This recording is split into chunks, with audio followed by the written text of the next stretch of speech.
2000-ന്റെ തുടക്കത്തിൽ വയനാട്ടിലെ ആദിവാസി ഊരുകളിൽ ഒട്ടേറെ പട്ടിണി മരണങ്ങൾ സംഭവിച്ചിരുന്നു. ഒരു രാഷ്ട്രീയ പാർട്ടിയും അത് കണ്ടതായി ഭാവിച്ചില്ല. ആഴ്ചകളുടെ വ്യത്യാസത്തിൽ 36 ആദിവാസികൾ പട്ടിണി മൂലം മരണപ്പെട്ടതോടെയാണ് ഗോത്ര മഹാസഭയുടെ നേതൃത്വത്തിൽ തിരുവനന്തപുരത്ത് സെക്രട്ടേറിയറ്റിന് മുന്നിൽ 2001-ൽ ആദിവാസികൾ കുടിൽകെട്ടി സമരം തുടങ്ങിയത്. 48 ദിവസം നീണ്ടുന്ന സമരത്തിന്റെ ഒടുവിൽ അന്നത്തെ കോൺഗ്രസ് മുഖ്യമന്ത്രിയായിരുന്ന AK ആന്റണി ആദിവാസികൾക്ക് ഒട്ടേറെ വാഗ്ദാനങ്ങൾ നൽകി ആ സമരം അവസാനിപ്പിച്ചു. എന്നാൽ ഈ പറഞ്ഞ ഒരു വാഗ്ദാനവും കോൺഗ്രസ് സർക്കാർ പാലിച്ചില്ല. 1 ഏക്കർ മുതൽ 5 ഏക്കർ വരെ ഭൂമി നൽകുമെന്ന ഒത്തുതീർപ്പ് വ്യവസ്ഥ ഒരു വർഷമായി പാലിക്കാതായപ്പോഴാണ് CK ജാനുവും ഗീതാനന്ദനും ഗോത്ര മഹാസഭയും മുത്തങ്ങയിൽ 2003-ൽ കുടിൽ കെട്ടി സമരം ആരംഭിച്ചത്. പിന്നീട് നമ്മൾ കണ്ടത് ജനാധിപത്യ കേരളം ഇവിടുത്തെ പൗരന്മാർക്ക് നേരെ നടത്തിയ ഏറ്റവും ക്രൂരമായ മർദ്ദനങ്ങളാണ്. ലാത്തിചാർജിലും തുടർന്നുണ്ടായ വെടിവെപ്പിലും ജോഗി എന്ന ആദിവാസി മരിച്ചു. മൃഗങ്ങളോട് പോലും കാണിക്കാത്ത ക്രൂരതയാണ് അന്ന് AK ആന്റണിയുടെ പോലീസ് ആദിവാസികളോട് കാണിച്ചു. കണ്ണിൽ കണ്ട സകല വസ്തുക്കളും തല്ലിത്തകർത്ത പോലീസ് പുതിയ മർദ്ദനമുറകൾ ആദിവാസികളുടെ ശരീരത്തിൽ പ്രാക്ടീസ് ചെയ്യുകയായിരുന്നു. കണ്ണൂരിൽ നിന്നെത്തിയ ഒരു പോലീസുകാരനും ഈ സംഘർഷത്തിനായി മരിച്ചു. അതോടെ മുത്തങ്ങ സമരത്തിന് പുതിയ മാനം കൈവന്നു.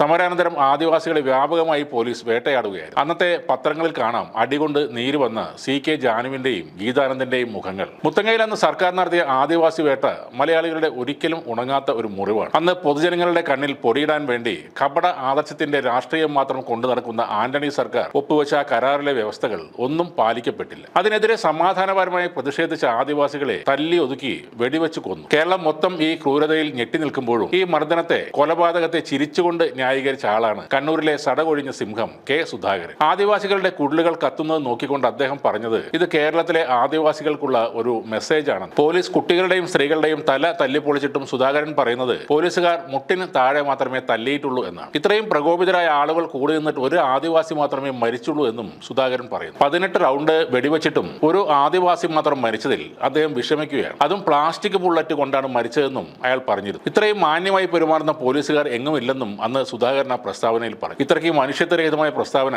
കേരളത്തിലെ ഒരു മന്ത്രിയും ഒരു MLA ഒരു രാഷ്ട്രീയക്കാരനും ഇന്നവരെ നടത്തിയിട്ടില്ല. K സുധാകരൻ എന്ന അധപ്പതിച്ച മനസ്സിന്റെ ഉടമക്ക് മാത്രമേ അതിന് കഴിഞ്ഞിട്ടുള്ളൂ. ശവം കുഴിച്ചിടാൻ പോലും 6 അടി മണ്ണ് സ്വന്തമായിട്ടില്ലാത്ത ആദിവാസികൾ മരിച്ചാലും സുധാകരന് അതൊക്കെ പുല്ലാണ്. ഇവരെയൊക്കെ കൊന്ന് തള്ളിയിട്ട് വേണം കാട് കൊള്ളയടിക്കാനും മരം മുറിക്കാർക്ക് അടങ്കൽ കൊടുത്ത് കമ്മീഷൻ മേടിക്കാൻ. സുധാകരൻ എന്ന ക്രിമിനൽ മൈൻഡുള്ള ഒരാൾ ഇങ്ങനെ പറഞ്ഞപ്പോഴും കോൺഗ്രസിലെ ഗാന്ധിയൻ എന്ന് സ്വയം വിളിച്ചു പറയുന്ന ആദർശധീരന്റെ മുഖം മൂടി അണിയുന്ന VM സുധീരനെങ്കിലും ഒരു വാക്ക് പറഞ്ഞിരുന്നു. ഇന്നേ വരെ പറഞ്ഞിട്ടില്ല. ആദിവാസിയും ദളിതരും ഒന്നും ഒരു കാലത്തും കോൺഗ്രസിന്റെ വിഷയങ്ങളും ആയിട്ടില്ല. അന്ന് ആദിവാസികൾക്ക് നേരെ പോലീസിന്റെ ഭാഗത്തു നിന്നുണ്ടായ അതിക്രമങ്ങൾക്ക് മേൽ അന്വേഷണം നടത്തണമെന്ന് മനുഷ്യാവകാശ കമ്മീഷൻ അടക്കമുള്ള വിവിധ ഏജൻസികൾ ശുപാർശ ചെയ്തിട്ടും നടപടികൾ ഒന്നും ഉണ്ടായിട്ടില്ല. ജോഗി എന്ന ആദിവാസിയുടെ മരണം സംബന്ധിച്ചും അന്വേഷണം ഉണ്ടായില്ല. എന്നാൽ 22 വർഷത്തിനപ്പുറവും ആദിവാസികൾക്കെതിരെ രജിസ്റ്റർ ചെയ്യപ്പെട്ട കേസിൽ അവർ ഇപ്പോഴും വേട്ടയാടപ്പെട്ടുകൊണ്ടിരിക്കുകയാണ്.